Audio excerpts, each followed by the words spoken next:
Hi, it's Mark here again. I thought it's about time I did another video log of my journey with bowel cancer, as it's been over a month and nearly a month since I had the operation to remove my tumour. So yeah, on the 15th of August 2012, I had a liver resection to remove what they call section 7 of my liver, which was where I had the tumour.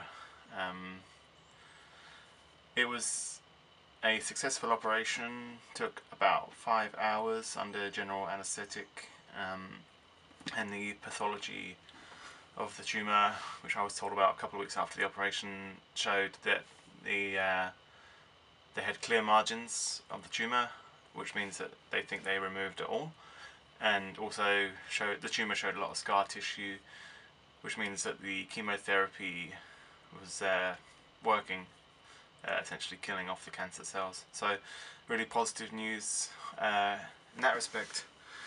So I had the operation nearly a month ago. I was in the critical care unit of the Royal Marsden Hospital in London, only for 1 day, and was in hospital in total for about 9 days, recovering, having pain management, physiotherapy, etc. It was no real complications as far as I understand. Bit of pain management issues when I first came out.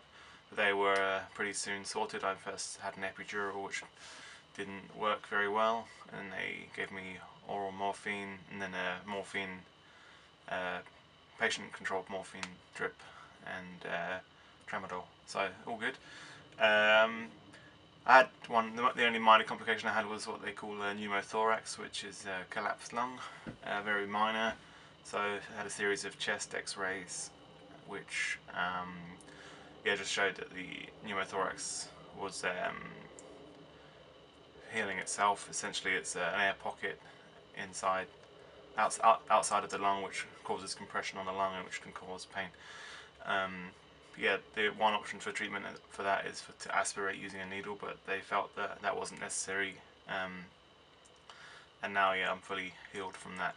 One interesting thing about pneumothorax, although the actual condition is around your lung area, you actually have pain on your shoulder and neck.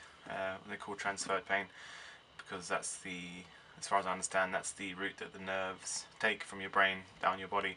So actually it's really interesting that when I woke up from the operation, obviously I had the pain from the wound site, but I also had a really achy neck. So I had to treat that with heat pads, which was probably most of my pain, to be honest, because obviously I had quite strong painkillers, epidural, around the actual site of the wound. So that was interesting. So I had a private room, which was very lucky, in a private ward for about 5 days, and then I was moved into a shared ward next to a very loud snoring man who spent most of his time sleeping and burping, which was particularly unpleasant. But obviously everyone's in there for different reasons, so you've got to give them a bit of respect. But it was quite annoying and put me off my food a bit. But you kind of just live and learn to deal with that. So apart from that, everything else in my life is going very well. So I'm at home now recovering. It's been 4 weeks, still getting odd twinges of pain, but I'm pretty much completely off painkillers now, so that's really, really good. I've applied for my work permit for Canada, which hopefully, they say it will take 8 to 10 weeks to come, because me and Kerry are moving to Canada early next year. So so that's gone, and I'm waiting to hear back about that. And in the meantime, me and Kerry have started attending our antenatal classes. We've done 4 of those, ready for preparing for the birth of our child in November.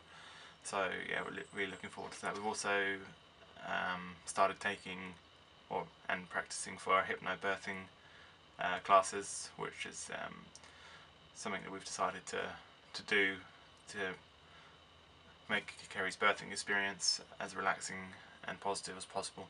So we're putting a lot of work into learning hypnotherapy and relaxation techniques, which is also helping me a lot. So because I like to relax. No good being stressed in this life. So anyway, yeah, that's how it's going. All successful. Yeah, I've got a picture. Probably put it up of how my abdomen looks now. Looks pretty pretty chopped up. Quite a few scars on there now. So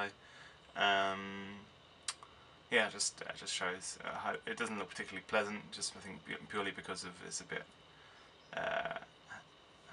adipose, but yeah, hopefully with a bit of weight loss that can be resolved. So one other thing, they removed part of my diaphragm as well because they were concerned that the tumour may have spread into the diaphragm, but actually on the pathological examination it didn't show that at all. So but I am now also missing part of my diaphragm, so but they sewed it up and should be alright. So that's me. That's everything there is to say today, and hope all is going well. Thanks.